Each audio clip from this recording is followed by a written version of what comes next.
మామూలుగా మీరు సంతానం కోసం చాలా దూరాల నుంచి వస్తున్నారు, ఎక్కడెక్కడి నుంచో బస్సులు ఎక్కి, ట్రైన్లు ఎక్కి, ఆటోలు ఎక్కి, తినక ఇక్కడికి వస్తున్నారు. ఇక్కడ ఏంటంటే ఉదయం 10 గంటలకు వస్తే సాయంత్రం 4 అయిపోద్ది.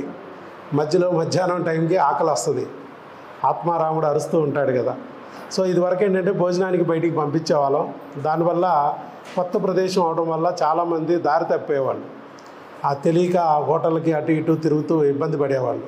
అది ఒక్కోసారి వర్షాకాలంలో పూర్తిగా తడిసి ముద్దయ్యేవాళ్ళు. ఇవన్నీ చూసిన తర్వాత మన వంటలక్క, మన పావని మేడం గారు ఏమన్నారంటే, మనమే భోజనం తీసుకొచ్చి పెడితే బాగుంటుంది కదా అన్నారు. సో ఆవిడలోని అమ్మతనం బయటపడింది. సో అమ్మలాగా ఆలోచించింది ఆకలి గురించి. సరే అలాగే బాగుంటుంది అని చెప్పేసి మేము ఇట్లా బయట లయన్స్ క్లబ్ ద్వారా మేము చాలా సేవా కార్యక్రమాలు చేస్తాం. లయన్స్ క్లబ్, వాకర్స్ క్లబ్లో బయటికి వెళ్ళి చాలా రకాలైన సేవా కార్యక్రమాలు చేస్తాం. ఎంతో బాగుంటుంది కదా అనే ఉద్దేశంతో మేము ఈ కార్యక్రమం కూడా చేస్తున్నాం. మరి అన్నిదా అనుకోవద్దు. ఇప్పుడు ముఖ్యంగా మన పంతులు గారు, మీరు మీ యొక్క బ్లెస్సింగ్స్, మీ యొక్క ఆశీస్సులు కలగాలని కోరుకుంటాం. సంతాన ప్రాప్తి వస్తుంది చక్కగా అందరికీ కూడా. ఏమండి? మంచిది. హాయ్.